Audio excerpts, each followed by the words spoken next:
at Art Melbourne with gallerist Rebecca Hossack. Thanks for joining us, Rebecca. It's a pleasure. So you have a gallery in London and you recently opened one in New York. Yeah. So how does the art scene compare in Melbourne? So I was born in Melbourne and went to Melbourne University. In fact, sat my final law exams in this building, and then went to London to study for the bar, and decided to follow my lifelong passion of art. So I borrowed £20,000 from the bank, and in those days they were lending money to anybody. In 1988 I opened my first gallery in London, and I wanted to specialise in Australian art, particularly Aboriginal and non-Western art. And last Monday, believe it or not, I opened my third gallery in New York, in Soho, New York, which was just such fun. I can't believe I'm now in Melbourne, but this time last week I was in New York. And I have now had my galleries for 23 years, and I work 7 days a week. I never have holidays, but I don't make any division between my work and play life because it's all the same, and I love what I do.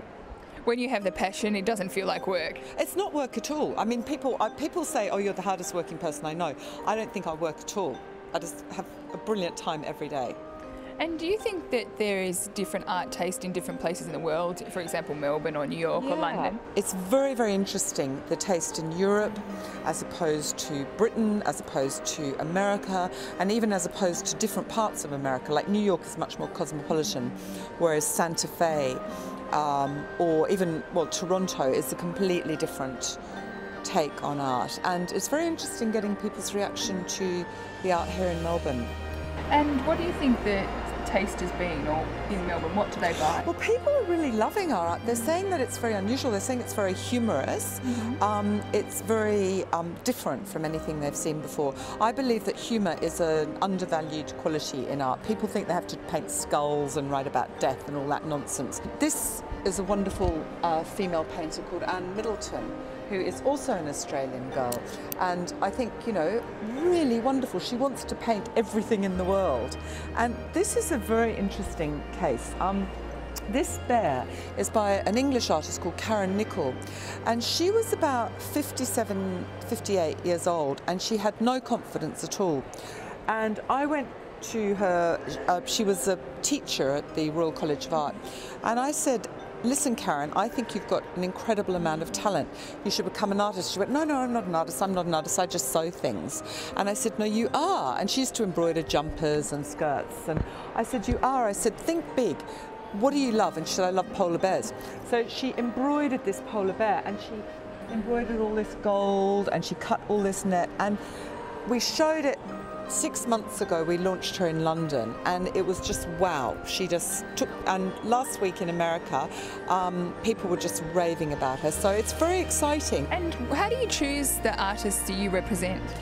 Anybody that's individual, that's not following fashion. I can't bear people that follow fashion and do what everyone else is doing. So I look at the person. I think, is this somebody I'd like to work with? Will I enjoy talking to them? Will I enjoy, because it's like a marriage. Will I enjoy being with them, even if we disagree? Can I have a good argument with them and still, you know, be friends? In fact, I had a really big argument with Karen last week in New York, and because I criticised something she did, and she was like, oh, I'm no good, I'm going to give it all up. And I said, look, if I can't tell you, all I want is for you to be fantastic. Do you want me to just go, oh, you're fabulous all the time, without telling you? And so I think you've got to have artists that you feel that you can have that honest dialogue with. How do you become a successful gallerist?